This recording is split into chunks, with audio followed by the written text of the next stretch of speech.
Suara sirene ambulan kematian cocok disematkan untuk nasab para Habib klan Ba'alwi Hadramaut yang mengaku sebagai zuriat Rasulullah Shallallahu Alaihi Wasallam. Padahal klan mereka tidak sambung, alias tidak terverifikasi, alias rungkat. Pada narasi kali ini, inilah fakta-fakta tersebut. Kasus pertama, pemalsuan nasab dengan menghubungkan tokoh-tokoh misterius seperti Ubaidillah, Faqih Al-Muqaddam hingga Sohib Mirbat. Kasus kedua, penggunaan gelar Habib secara eksklusif untuk mendominasi ruang sosial dan keagamaan, bahkan merampas makna sejati gelar Habibullah yang hanya layak disandang oleh Rasulullah Shallallahu Alaihi Wasallam. Kasus ketiga, manipulasi makam dan sejarah di Nusantara untuk membangun citra sakral dan glorifikasi nasab demi kekuasaan simbolik atas umat Islam Indonesia. Kini, Nahdijin menuntut bukti, bukan mitos. Dalam sidang hati nurani ini, satu persatu saksi dihadirkan. Untuk kasus di atas, klaim atas duriat Rasulullah Shallallahu Alaihi Wasallam, dihadirkanlah saksi-saksi. 1.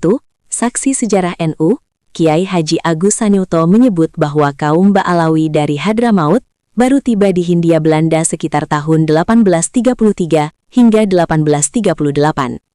Tepatnya, pasca Perang Diponegoro. Kehadiran mereka disebut-sebut sebagai bagian dari strategi politik kolonial Belanda untuk meredam kebangkitan Islam pribumi. Dihadirkan juga saksi ilmu nasab, Kiai Haji Imaduddin Usman Al-Bantani, serta beberapa ulama muda seperti Kiai Haji Jafar Sodik dari Batu Ampar, Madura. Mereka menegaskan, tidak ada rantai nasab valid yang menghubungkan Ba'alawi dengan Juriyah Quraisy.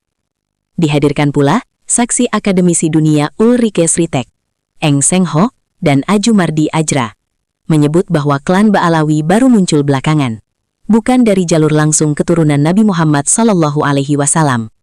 Seksi di bidang khusus filologi, Prof. Dr. Menakem Ali, tidak menemukan satupun manuskrip yang menyebut nama Ubaidillah. Bahkan Ahmad bin Isa sendiri tak pernah terbukti pernah hadir di Hadramaut. Saksi genealogi modern, Dr. Sugeng Sugiarto, menegaskan bahwa tes DNA global belum pernah menunjukkan korelasi antara garis Ba'alawi dengan genetik keturunan Quraisy. Para Habib haplogrop G Yahudi Askenazi, sedangkan Duriyah asli berhaplogrop J1.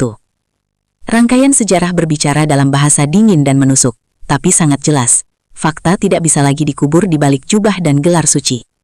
Sebagai pihak tertuduh, Ba'alawi tentu tak tinggal diam. Mereka membawa kitab nasab kuno, kisah para wali, dan sanad spiritual. Namun, semua itu bersumber dari lingkar internal mereka sendiri. Mereka justru balik menuduh bahwa kritik yang diarahkan pada mereka sebagai fitnah. Lalu mereka berkata, nasab kami sudah suhroh wal istifadoh, terkenal, tersohor, dan dijaga kesuciannya. Siapapun yang meragukan akan celaka. Namun di hadapan Nahdijin yang telah melek informasi dan ilmu pengetahuan, akal sehat kembali berbicara. Apakah kesucian bisa dibuktikan dengan ancaman? Apakah kebenaran harus diselubungi dengan ketakutan? Maka kaum Nahdijin pun menunduk sejenak lalu bangkit. Sang hakim bernama Kewarasan mengetukkan palu keadilan nurani. Putusannya sederhana, kami tidak menghina keturunan Nabi, tapi kami menolak pemalsuan sejarah atas nama Nabi. Kebenaran bukan milik satu klan, melainkan milik umat manusia yang berani mencari dan mempertahankannya. Lalu nurani pun berbisik lirih, rakyat telah mengadili bukan dengan amarah, tapi dengan akal sehat dan kejujuran. Sejarah pun akan mencatat bahwa di abad ini, kebenaran akhirnya menemukan keberaniannya. Jangan lupa like and subscribe channel ini. Wassalamualaikum warahmatullahi wabarakatuh.